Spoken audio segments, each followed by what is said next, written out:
শিৱসাগৰত নাগৰিক সভা আধাতে ওলাই আহিল শৃংখল চলিহা।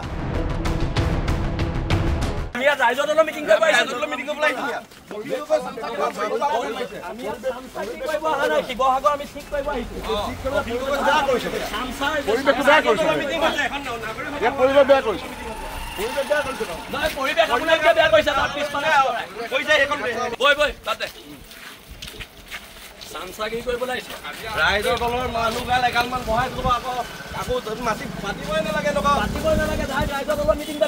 পাতিব লাগিছিলে অখিল গগৈ সভাপতিত্ব দিব লাগিছিলে এখন অখিল গগৈক তাত সভাপতিত্ব দিব লাগিছিলে। উজনিৰ পৰা মিয়াখেদা অভিযান অন্য দিশে ঢাল খাই সাম্প্ৰদায়িক সম্প্ৰীতি বিঘ্নিত হোৱাৰ দিশে আগবাঢ়িছিল শিৱসাগৰত। তেনে সময়তেই শিৱসাগৰৰ কেইজনমান সচেতন লোক তথা দল সংগঠনৰ উদ্যোগত যুৱদলত আয়োজন কৰা হ'ল নাগৰিক সভাৰ। সভাৰ উদ্দেশ্য সাতাম পুৰুষীয়া ঐক্য সম্প্ৰীতি অটুট ৰখা।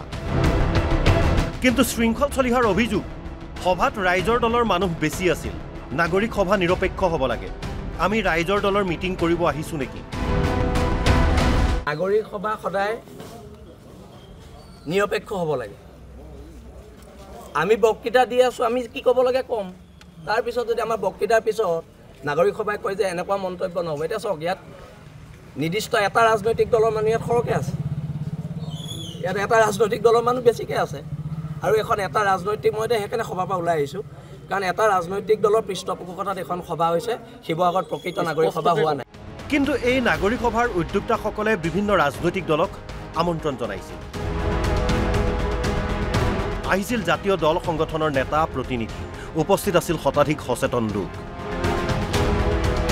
তাৰ পাছতো শৃংখলৰ এই অভিযোগ কিয়? নাগৰিক সভাত ভাষণ দি শৃংখলে কিয় অখিল গগৈক টাৰ্গেট কৰি ল'লে বুলি প্ৰশ্ন সভাত অংশগ্ৰহণ কৰা দল সংগঠনৰ প্ৰতিনিধি। শৃংখল চলিয়া আহি কথা নাই বতৰা নাই অখিল গগৈক আক্ৰমণ কৰি দিলে, কোনোবাই অখিল গগৈক আক্ৰমণ কৰিলে। এই কথাটো আচলতে খুব বেয়া কথা হৈছে বুলি অনুভৱ কৰিছোঁ। আৰু অখিল গগৈ ডাঙৰীয়া এইখন সভাত এই কাৰণেই নাই যে এই সভাখন অৰাজনৈতিক হৈ থাকিবলৈ তেওঁ বিচাৰিছে। তেওঁ আহিলে এই সভাখন ৰাজনৈতিক হৈ যাব। আৰু যিটো কথা শৃংখল চলিহাই প্ৰচাৰ কৰি দিছে যে এইখন ৰাইজৰ দলৰ সভা, এইখনতো ৰাইজৰ দলৰ সভা নহয়, এইখনতো ৰাইজৰ দলৰ সভা নহয়। কিয় শৃংখল চলিহাই আহি পৰিৱেশ বিনষ্ট কৰিলে আৰু এই নাগৰিক সভাখনক তেওঁ অপমান কৰিলে? গতিকে শৃংখল চলিহাৰ এই বক্তব্যৰ বিৰুদ্ধে ইয়াত প্ৰস্তাৱ গ্ৰহণ কৰিব লাগিব। কথাষাৰ মিছা নহয়, শুনক নাগৰিক সভাত শৃংখলৰ মন্তব্য। আজি মনিৰুল ইছলাম বৰাক আপোনালোকে সোধক শৃংখল চলিয়া ঘৰ কেনেকে চলে। আজি যদি শিৱসাগৰ বিধায়কজনে কয় মই হিমন্ত বিশ্ব শৰ্মাৰ পৰা পইচা লৈছো, নিশ্চয়কৈ মোৰ ঘৰৰ মানুহৰ গাত লাগিব, মোৰ গাত লাগিব। শৃংখলে আজি এতিয়া কৈছে শৃংখলে শিৱসাগৰত হিমন্ত বিশ্বৰ পৰা পইচা লৈ অসমৰ ইতিহাসৰ আটাইতকৈ কলংকিত মানুহজনক MLA বনাব লাগিছে। নাগৰিক সভাই সকলোকে মাতিছিল। উদ্দেশ্য আছিল সাম্প্ৰদায়িক উত্তেজনা প্ৰশমন ঘটাই সম্প্ৰীতি অটুট ৰখা। এইখন সভাত আমি প্ৰতিটো ৰাজনৈতিক দলৰ ব্যক্তিক শিৱসাগৰীয়া হিচাপে মাতিছোঁ। ইয়াত প্ৰথম হাজৰিকা উইংছ অফ হাজৰিকা, যিজনক আমি সকলোৱে চিনি পাওঁ, তেওঁ আহিছে। আমি সকলোকে শিৱসাগৰীয়া হিচাপে মাতিছোঁ। এই গতিকেই মাতিছোঁ যে শিৱসাগৰে অসমৰ বৰভেটিৰ কথা ক'বলৈ শিকাইছে। শিৱসাগৰে অসমৰ বৰভেটি সাজিছে আৰু এই শিৱসাগৰে সজা বৰভেটিটোত শিৱসাগৰতেই যদি কোনোবা কেইটামান মানুহে পুঠাৰ মাৰি যদি বৰভেটিটো ভাঙি দিব বিচাৰে, তাৰ বিৰুদ্ধাচৰণ আমি শিৱসাগৰীয়াই কৰিব লাগিব। এই কথাটো ক'বলৈ আমি ৰাজহুৱা সভাখন আহ্বান কৰিছোঁ। প্ৰথম কথা, এইখন ৰাজহুৱা সভা, কোনো ৰাজনৈতিক সভা নহয়।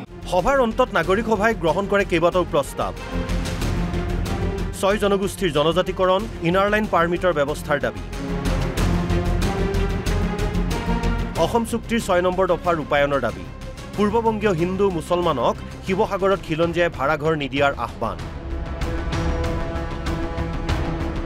বিতৰ্কিত মন্তব্যৰ বাবে শৃংখল চলিহা, চিটু বৰুৱা আৰু ইউনুছ তামুলীক গৰিহণা। সকলোৰে আশা পুনৰ পূৰ্বৰ পৰিৱেশ বিৰাজ কৰিব শিৱসাগৰত, ঘূৰি আহিব শান্তি সম্প্ৰীতি।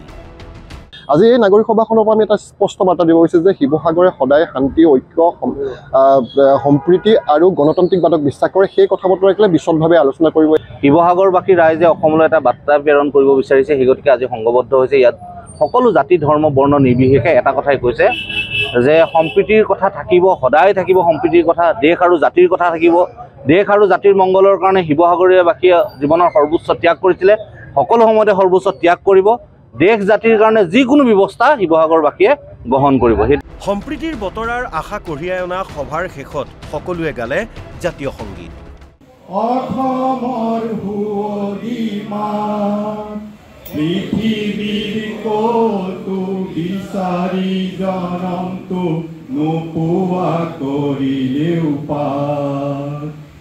অ মোৰ উপজা ঠাই, অ মোৰ অসমীয়া।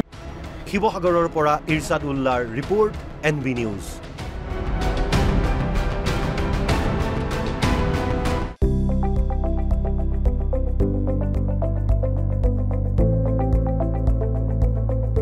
NB নিউজ, সহজ সৰল ভাষাত নৱভাৰতৰ কথা।